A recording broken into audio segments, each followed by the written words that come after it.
বলছে যে কো বন্ধ কস্য বা মোক্ষ একম পশ্যেত সদা হিস এতৎ করোতি য নিত্যম স মুক্ত নাত্র সংশয়ঃ। বন্ধই বা কি এবং মোক্ষই বা কার হয়, এই সকল কিছুমাত্র বিবেচনা না করিয়া যে সাধক সর্বদা কেবল এক পরমাত্মাকে সাক্ষাৎ দর্শন করেন, সেই সাধক নিশ্চয় মুক্ত। তো এই যে মায়ের কথা, তোমার মধ্যে যিনি দুলে বাগদি ডোমের মধ্যেও তিনি, এই দর্শন মানুষের সাধকের মধ্যে আসে। তখন দেখতে পান যে এক চৈতন্য, তিনি চরাচর ব্যপ্ত হয়ে রয়েছেন, তিনি সবার মধ্যে রয়েছেন। মায়ের কথা আবার, প্রারব্ধের ভোগ ভুগতেই হয়, তবে ভগবানের নাম করলে এই যে এই হয়, যেমন একজনের পায়ে কেটে যাওয়ার কথা ছিল, সেখানে একটি কাঁটা ফুটে ভোগ হলো। আমার ছেলে হয়ে তুমি রসাতলে যাবে, এখানে যে এসেছে যারা আমার ছেলে, তাদের মুক্তি হয়ে আছে। বিধির সাধ্য নাই যে আমার ছেলেদের রসাতলে ফেলে। তোমাদের পেছনে এমন একজন রয়েছেন, যিনি সময় আসলে তোমাদের সেই নিত্য ধামে নিয়ে যাবেন।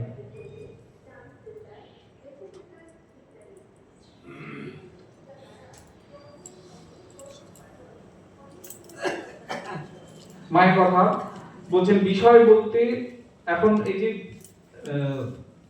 নির্বাসনার কথা হচ্ছে, নির্বাসনা যদি হয়, যদি এতটুকু মনে সংকল্প না থাকে, তাহলে তো শরীর রক্ষাই হবে না। তাহলে কিভাবে সংসারে থাকবো, কি নিয়ে থাকা যাবে, সেটা মা পরিষ্কার করে দিচ্ছেন। বলছেন বিষয় বলতে টাকা কড়ি পুত্র পরিবার, এইসব বিষয়ে মন যাওয়া খারাপ। এইসবের জন্য যে মনের ভাবনা, সেগুলোতে খারাপ, কিন্তু কাজকর্ম সম্বন্ধে মন তো যাবেই। কাজকর্মের যে সামনে রয়েছে সেই সব কাজ তো করতেই হবে, এবং সেখানে তো মন যাবেই। তো সেই যাওয়াটা ক্ষতি নাই। ধ্যান না হয় জপ করবে, জপাত সিদ্ধ, জপ করলেই সিদ্ধি লাভ করবে। নির্জনে কিছুকাল সাধন ভজন করে মন পাকলে, তারপর মনকে যেখানেই রাখো, যে লোকের সঙ্গেই মেশো, একরূপই থাকবে। সাধন মানে তার পাদপদ্ম সর্বদা মনে রেখে তার চিন্তাতে মনকে ডুবিয়ে রাখা। মা তারপর অপূর্ব একটি আশীর্বাদ করছেন, সেটি অক্ষয় তৃতীয়ার দিন। সেই শুভ দিনে বলছেন, আজকের দিনে আমি তোমাদের আশীর্বাদ করছি, তোমাদের মুক্তি লাভ হোক। জন্ম মৃত্যু বড় যন্ত্রণা, তা যেন তোমাদের আর ভুগতে না হয়। ভয় নেই, ঠাকুর দেখবেন, ইহকাল পরকাল সব দেখবেন, সব রক্ষা করবেন।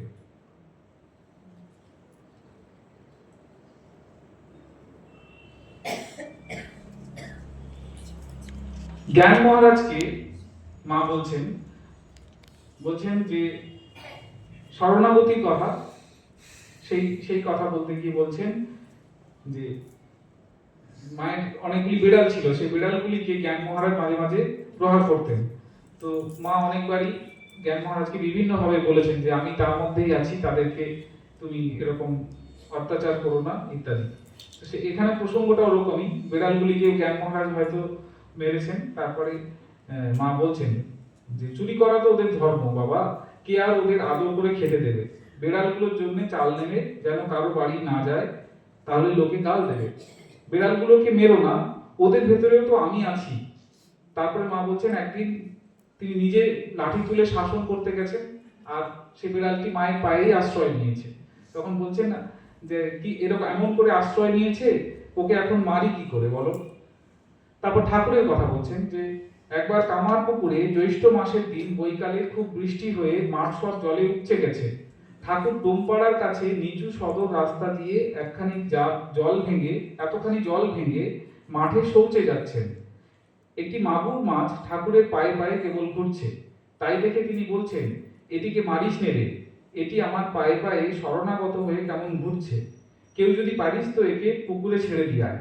তারপর নিজেই সেটিকে ছেড়ে দিয়ে এসে বাড়িতে বলছেন, আহা, কেউ যদি এইরকম শরণাগত হয় তবেই সে রক্ষা পায়। মহামায়া পথ ছেড়ে না দিলে কার কি সাধ্য। হে জীব, শরণাগত হও, কেবল শরণাগত হও, তবেই তিনি দয়া করে পথ ছেড়ে দেবেন।